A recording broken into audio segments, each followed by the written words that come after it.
Tai yra tinklo valdymo pultas. Iš čia yra valdomas šilumos kelias į mūsų klientų namus. Darbas čia vyksta 24 valandas, ištisus metus, o mūsų pagrindinė užduotis yra, kad šiluma ir karštas vanduo pasiektų mūsų klientus.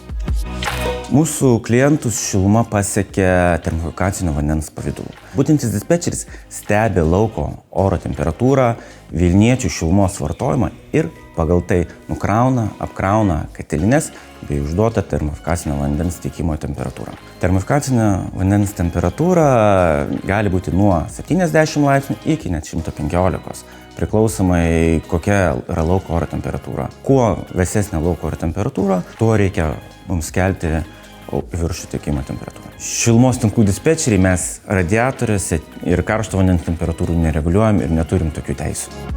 Dispečerinė yra svarbiausias įrengimas, tai skydas. Čia matome visą miesto infrastruktūrą. Jo pagalba dispečeris valdo visą tinklą. Mato viso tinklo parametrus. Būnam stabdom, leidžiam siurblines, reguliuojam įvairius įrengimus, kurie išsidėstę po visą miestą tiek nuotoliniu būdu, tiek siunčiame komandas tai atlikti.